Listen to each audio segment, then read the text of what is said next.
Vous gagnez à peu près combien par mois, environ en moyenne, Ah, avec le copra? on va dire de 50 à 100 000. D'accord, et ça vous permet d'acheter quoi en fait?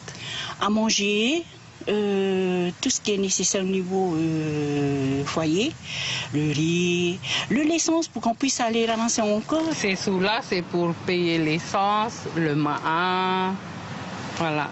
Le magasin ici, c'est l'huile de notre banque. Les sacs sont ensuite échangés au magasin principal de Lille. Son propriétaire est également le mandataire de l'huilerie. Je fais l'intermédiaire entre les copaculteurs et l'huilerie. La plupart des copaculteurs, ils viennent chez moi. Ils ramassent la plupart des produits, ça fait des PPN comme le riz, le sucre, enfin les produits essentiels qu'ils ont besoin dans le secteur. Alors moi je marque tout ce qu'ils prennent. Après, quand ils viennent peser le copra, je fais les factures, le bon. Je prépare le bon, tout ça. Je remplis combien de sacs, combien de kilos, tout ça. Je fais le total. Alors avant de les payer, je leur dis ce qu'ils me doivent. Et quand le revenu assuré par le copra est insuffisant, il y a le système D. Jean-Paul Péoua, qui exploite la terre d'un membre de sa belle famille, s'est lancé parallèlement dans l'agriculture. Il commence à peine et il espère bien ravitailler sous peu ses enfants en produits frais rarissimes sur l'atoll. Ça, c'est le début. Voilà, tout à fait. À peine un mois.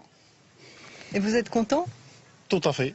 Vous faites du copra. Est-ce que ça vous permet de vivre bien avec votre famille? Honnêtement, non. Mais ça survit. Oui, tout à fait. Parce que c'est dur le copra. Ça serait bien pour des jeunes qui vivent à Tahiti et qui n'ont pas de travail là-bas de revenir dans les îles, de faire du copra. Vous pourriez leur conseiller ou pas? Bien sûr, bien sûr, bien sûr. La plupart des jeunes, ils sont tout le temps dans l'alcool. Hein.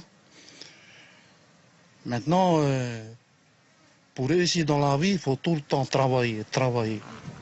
Un peu d'eau, du soleil, des cocoteraies, l'archipel des Tuamotu, pourquoi pas pour ceux qui rêvent d'une autre vie, à condition de savoir faire des sacrifices. Retour à Tahiti, on vient de l'apprendre, un violent incendie a ravagé une maison d'habitation à Tai-Arapu Est. Il s'agit du domicile d'Albert Wamba Solaire, bien connu à la presqu'île. 3 casernes de pompiers sont intervenues vers 15 h. Le centre de secours de Tai-Arapu Est, de Mahina et de Punabia. Aucun blessé n'est à déplorer.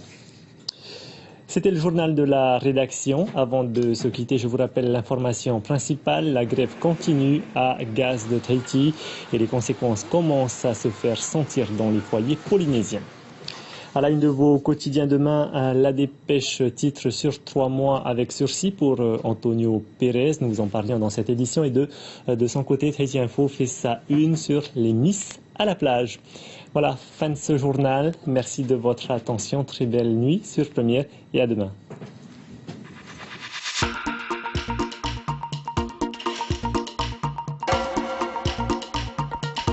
Retrouvez ce journal en replay sur polynésipremière.fr.